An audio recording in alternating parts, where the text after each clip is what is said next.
Hey, what's happening, everybody? Welcome back to the channel. I hope you're taking care of yourself and following all the health regulations so we all can get through all this difficult time we are right now.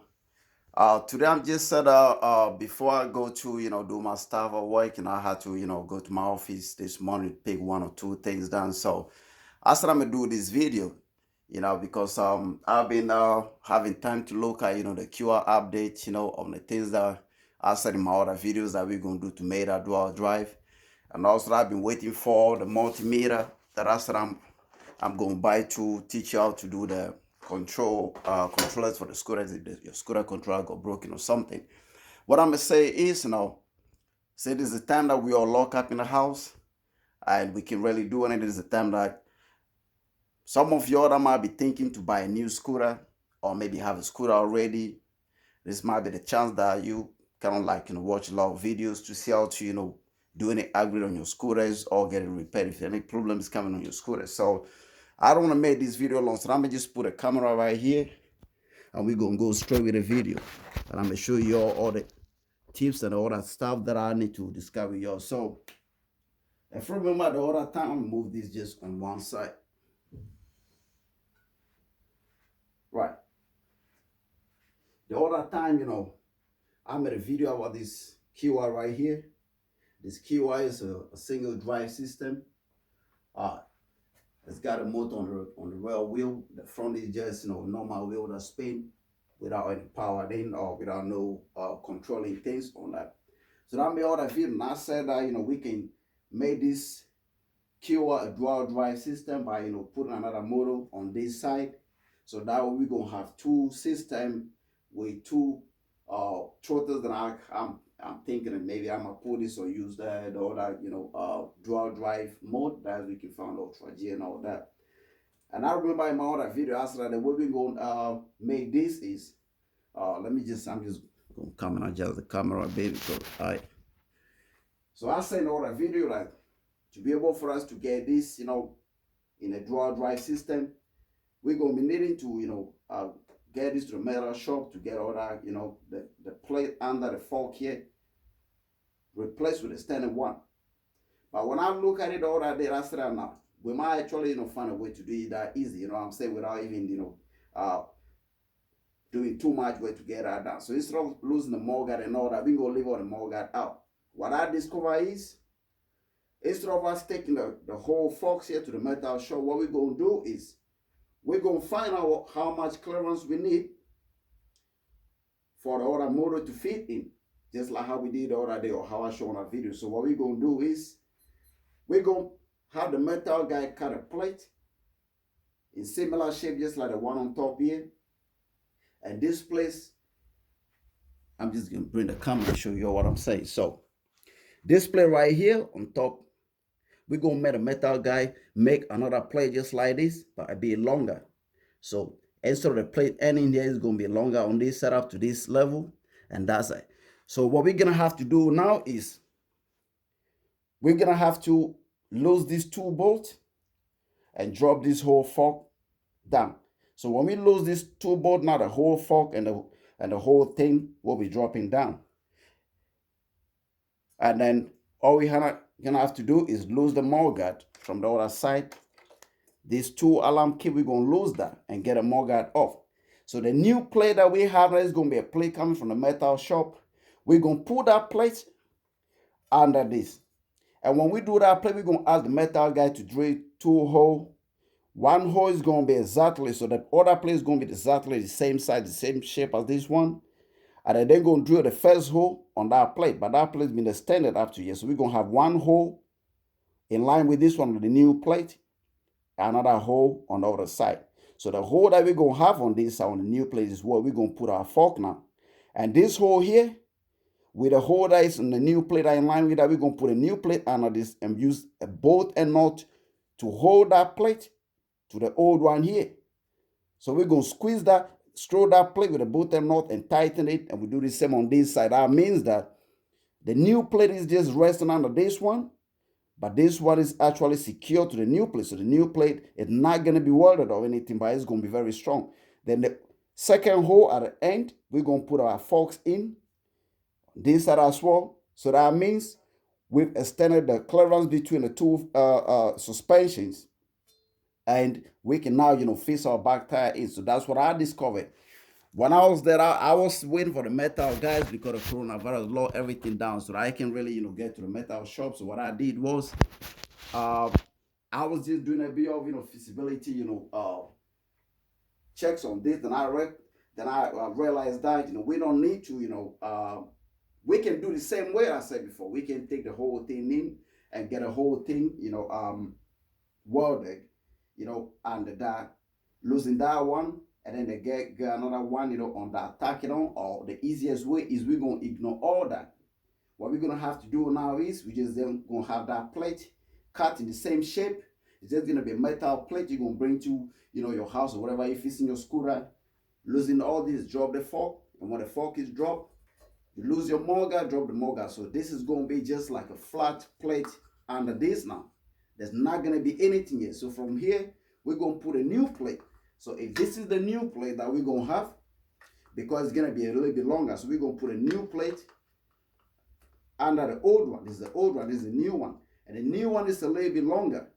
So we're gonna have one hole at the end here, then we're gonna have a hole that's gonna be in line with the old plate, which is gonna be here. So if the old plate is here with the hole on top, we're gonna have another hole exactly under on the new one. So we're gonna put a bolt through the old one into the new one and secure it. We're gonna do the same on the other side. So that means now we have the new plate resting under the old one, but it's more extended, so we can have space now to put our, forks back into this side the same way. So we got a lot of clearance to put out the other wheel in. So that's an update on this one about how we gonna do this. So now I just leave this scooter, put it somewhere, then we're gonna go with the real show for the day.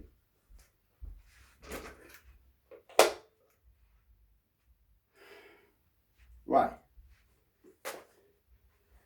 So last time I was trying to teach you how to repair your controller if your controller is broken. That was the video about last time. Let me bring this forward so we can all see it. So before we can do that, we need a multimeter. What I just got from, one of the, there's so many multimeters. I just got this one. I'm not promoting anything on this video, so it's not to promote that. That's the multimeter. You buy or anything, I'm saying? You just buy whatever you need to do your job. I just got this one.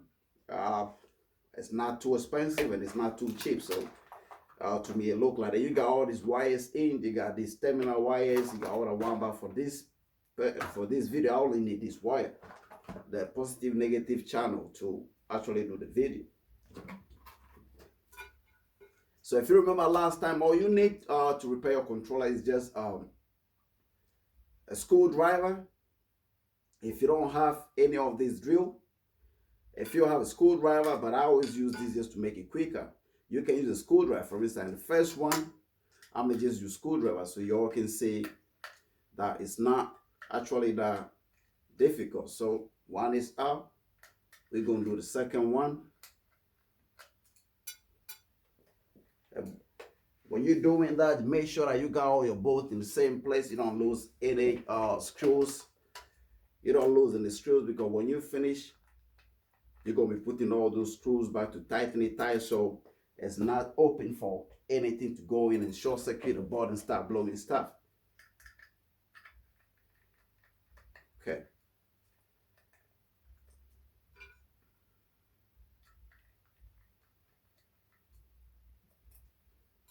Right. So when we lose this side, it's about 5 screws down there. You're gonna lose the screw on the other side here. That hold. Let me actually come to the camera so you all can see. So what we did was we lose the 5 screws on this side of the controller. You got another one at the back. You can lose this, but in this video we know that we don't want to do anything on that side, so we're going to just lose this side. If you lose this one and maybe after that you still can't take the board out, then it might be, okay if you lose the other side too, so that way you can get a whole thing in. Okay. And if you lose the screws are a bit different, so don't miss them out. These screws here, I don't know if you all can see, but this is more a little bit the thread on it is a bit smaller and smoother than the other one. So that means those are the one, because if you miss it and use the other screw for the other side, you might not get it in properly. You might end up, not securing your controller well. So now that we got all these 3 screws on the side out and we got this one out, all we're gonna do is just pull this out, and this is totally out. So in my last video, I said the problem with some of this is the MOSFET or the transistors. So if I hold it this way, these things right here, these are the MOSFETs or the transistors. They regulate the powers that are coming from the actual battery onto the board and that to the motor and all that. So the best way to test this in the first place is, this video is a little bit, I'm gonna just bring this forward. This is a 2 people's video, but I'm gonna just use this. If y'all can see, that's what I'm trying to achieve here. I don't know if y'all can see that. You can see it, I can see it now. So what you're gonna have to do first is sometimes what you do is, whilst this is still in the controller, what people do sometimes is you don't even bother to losing the whole thing. So the thing is here. So what you do first is just to check and be sure if the controller is broken or is not broken. Like I showed you all last time, you're going to take a multimeter. And on the multimeter there's a sign that shows something like, I don't know if you can see, there's a sign that shows something like a headphone or whatever it is. That's a symbol that you want to put your multimeter on. And before you do that, just so you don't damage the multimeter, you make sure that you put all your terminals in. And we know now that we're trying to read something that goes with a transistor. It's not anything going with a capacitor or anything. So we're going to put our red in this one and the black one in this one. So that one and this one, if we were to be reading something like maybe a capacitor, like if we finish testing this and we realize that all the MOSFETs are good, then we have to look for another source. It might be one of the capacitors, resistors, or whatever. That's what we're going to be switching and using this to read the capacitor, which I read in microfarad, like I said all that day. But for this video, if you see the sign there, we're trying to read something that goes to the transistor or resistor, whatever it is. So we're going to put this one in this one. So this is where you want to put your terminals. Okay. Now that we got that in, what we're gonna have to do is we switch this on out to that sign that I showed you all, before. So you put it,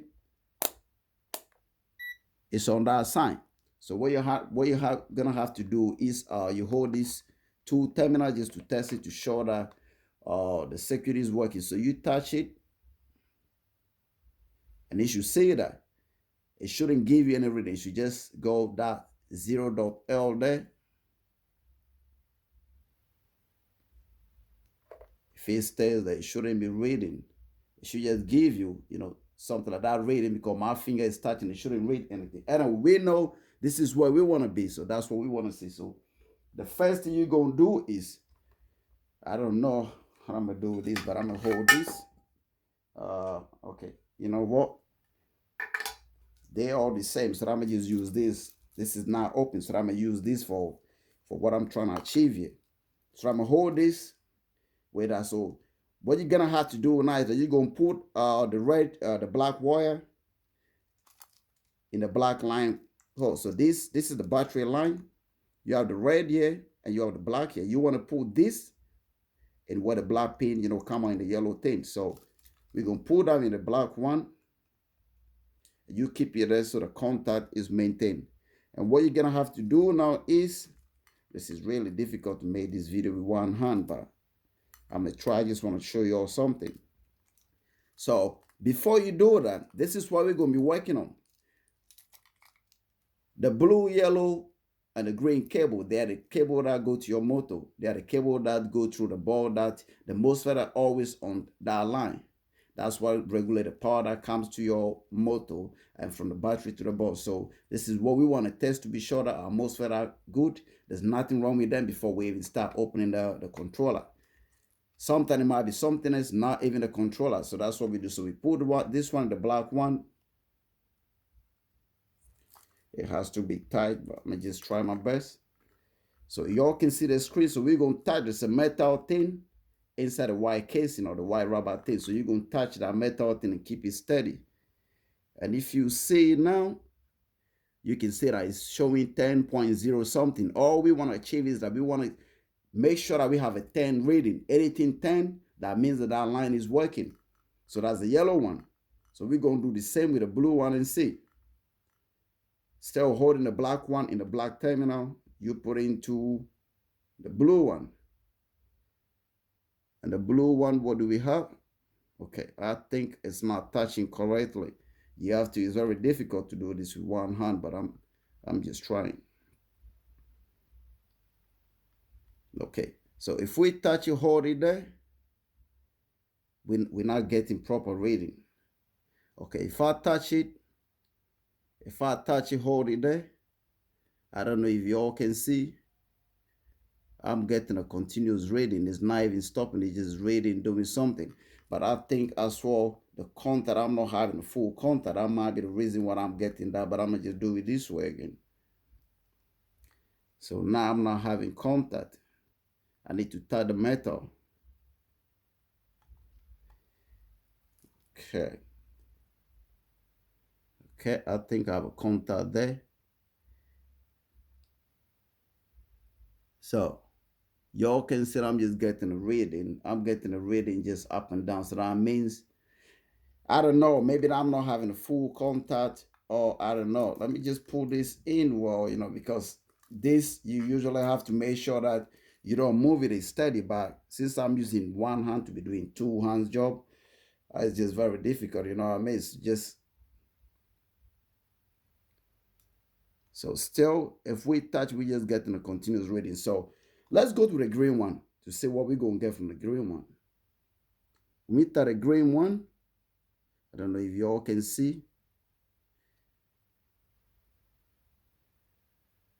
Say it stops and we're getting 10.04, which is good. So the green line and the yellow line are good. Our problem now is on the blue line. Just to be sure, see the blue line, yeah, it's touch, we're just touching the metal, but I don't know why it's readings are no.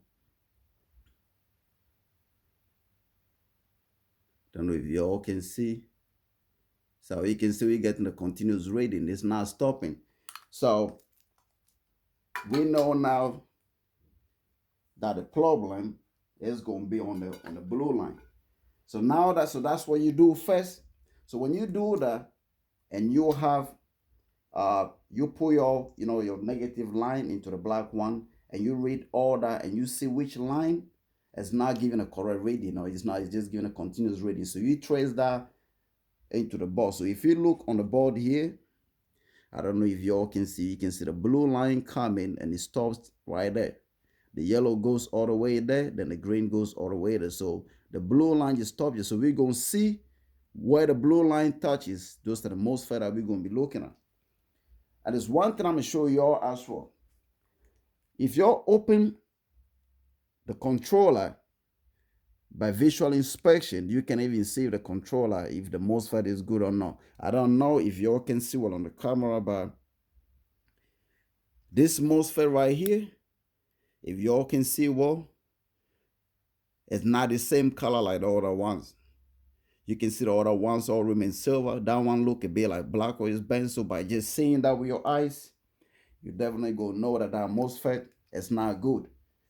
And when we look at where that MOSFET is, it's exactly where the blue line is.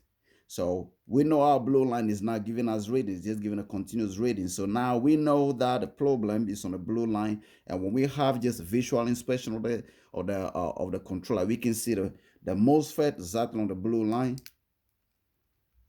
right there. The color looks more different than the other ones. And when you look at the camera, cannot pick up, but when you look at it, like the way I look at it, look a bit like crack or bent or something. So we know that definitely that MOSFET is our problem.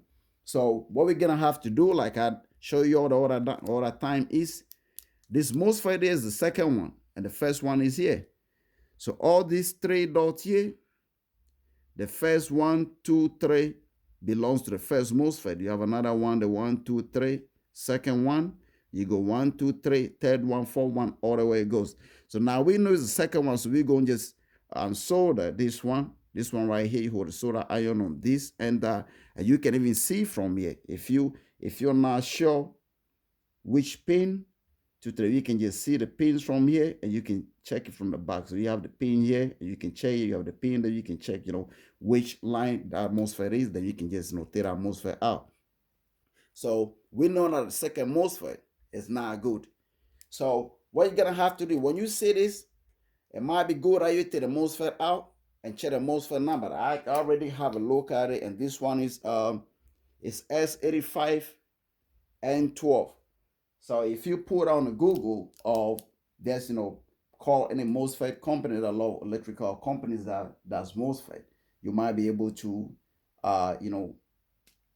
get our supply. Then when that comes, you just gonna put it by where it is. Don't take anything, don't cut the plastic, that's a heat shield. Don't take the heat shield off. Just leave everything the way it is. Then make sure you put a MOSFET, attach it to it, screw it back exactly the way it is. Don't touch anything else, and put that back, and your controller should be back in working order. Another thing I'm gonna show y'all is if for instance you've done that, or you're not sure how to read this is the blue line that we're trying to read out. So it's good that the blue thing is out. So now that it's out, let's just do our test one more time. But we know anyway, you want to be touching this, you want to be touching that, and then with a red one and the black one in the battery terminal black channel. So I'm just gonna pull this back. We don't need it. Now another way to test this individual MOSFET to be sure that it's not only the damaged one, the one that we just showed on the blue line, the one that is there, that we know that is a little bit different color from the other one, so we know that's the one that is not good. Another way to test that MOSFET to be sure that it's not just that the color, maybe it's actually working, is you're gonna be reading all that. And what you're gonna have to do is still having your multimeter. I don't know how I'm gonna read this, but I'm gonna try my best one more time. So I'm gonna put this right here. I don't know, but it's gonna be very difficult to read that this way. I don't even think I can do it, but I'm gonna just try it, and you're gonna say I don't know, I don't think I can do it, but I'm gonna just do this. If y'all can see, yeah, I'm gonna pull that there.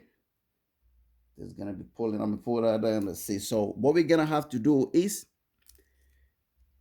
we start with the first MOSFET, which is this one. So if we look from here, the legs are here. So those are the legs there. I don't know if y'all can see how the first one, the second one, and the third one, those three are the legs of the MOSFET. So you want to put your black one on the middle one, and the red one on the one on the right. And when you get a reading, you swap it back and put a red one in the middle, black one, just to see if you're gonna have any continuous reading or something.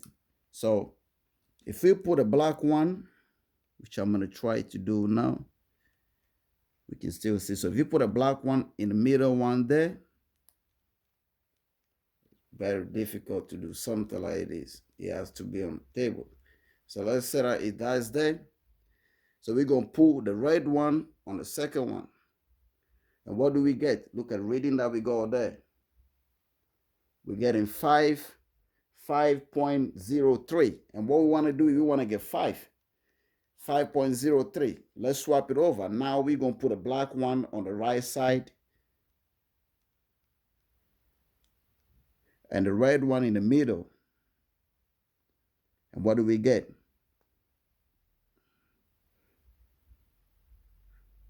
Okay. We're getting 12.02. So the first one we get 5 point something, and then we get 12.02. So let's move to the second MOSFET, or the second transistor, so which is this one. Again, black one in the middle, right there. We're in the second one now. And the red one on the right side. Let's check the reading. We're not getting reading because there's no contact. Okay, let's see. There's no reading. We're not getting no reading at all. Maybe there's no contact. Let me just, it's very difficult to keep it on like that, but okay. Hello, clock. Okay, one more time. We're not getting reading. Let's swap in out the red one in the middle and the black one. So we put red one in the middle, the black one on the right side.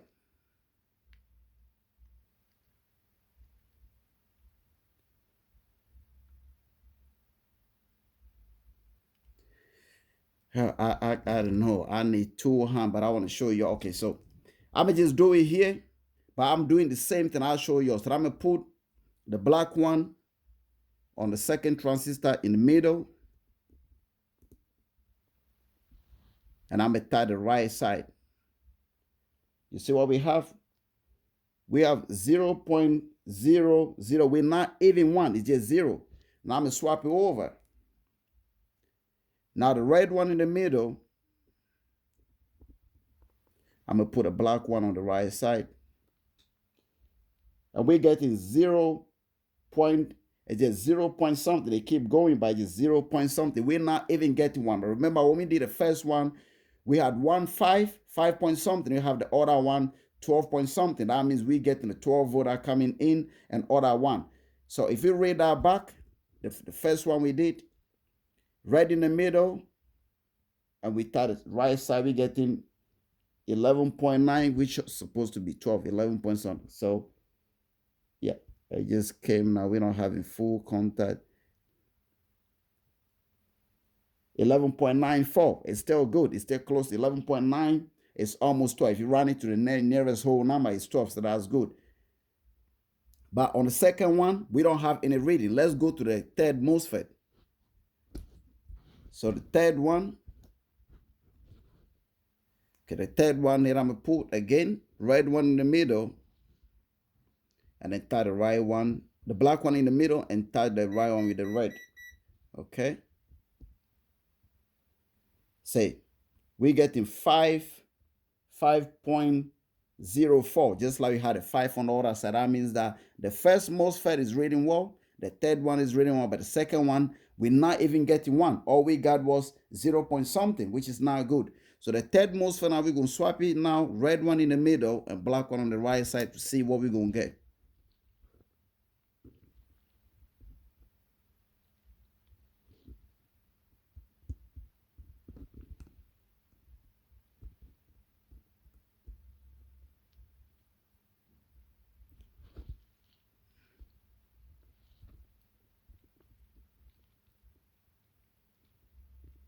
So that one is reading. I'm not having contact with that. It's 1.65, which is now close to what we have. So there might be something wrong with that MOSFET as well. Okay. So let's go with the third one. Black one in the middle, red one on the side. We got 5 something. So that's reading. 5 something, that's good. We swap it over and we see. As long as we are one reading right, that means that our MOSFET must still be working or is good. 1.6 something. Okay. Let's go to the fourth MOSFET. Red one in the middle, black on the side. We're having 12 point something, which is good. And then we go over and swap it again. Black in the middle, red on the side. We're having 5 point something, which is still 5. That good. The same black in the middle of the last MOSFET and red on the right side. 5.0 something, which is good. We swap it over, red one in the middle and black one on the right side. We get a 1.6 something. So if you look, the fifth and the sixth MOSFET are reading different reading. So it might be like those one regulate the current, on other side. But the good thing is that they all giving us 5. The first one all the way to the 6, we're getting a 5 reading from all of them. It means that they're working. The only one that we didn't get nothing is the second one, which is actually the defective one. You can even see on the top how that thing is cracked. That means that's not even reading 1. So now we know the problem of why the controller is not working. So if you have a controller, if your scooter just stopped working and you don't know why, and you try to find out how, why it's not working, that's the best way to find out before you start buying a new controller, because the whole circuit board, everything here is working. The only thing that's not working is that one MOSFET, which might cost like probably like $1, £1 or whatever it is, whatever you are, buying it. It's worth trying your hands on it. It's not that difficult. What I did now, it might look a bit complex because I'm doing it with one hand, was trying to, show you on the camera. So you might say like, oh, this guy is struggling. But if you're doing it, it's simple. You're going to have this sitting here. And what you're going to have to do is like what we did first, just put this one in the black one. And you can either touch the top of individual MOSFET. It will give you the same reading as if you put it inside the red, the blue, yellow, and the green, cable, or the motor cable, whichever color you have with yours, because they might be different color with different controllers. But the motor cables are always, the 3 together. And if you look on the board there, the one that goes with it will go on the MOSFET line. So this is how you check if your controller is broken and how you can fix it easily without buying a new one. So in my case, I know what the problem is and I know the MOSFET numbers. What I'm gonna do is I've already searched on the internet, and there's few companies. I run one of them. They only said to me that it's closed down, so it look like they may close down because of coronavirus. So when all this coronavirus is over, I'm gonna just order the MOSFET and then replace it with that one. This controller should be good and ready to go. So in my case, I don't need this controller because I already replaced this controller, because that time I don't have time to even be checking this. I replaced it, but now that I know that it's only the most that I'm going to repair this and keep these 2 controllers as a spare. I don't want to make this video long by doing the same step with this, because it's the same thing that you've done there. That's the same way you're going to find this.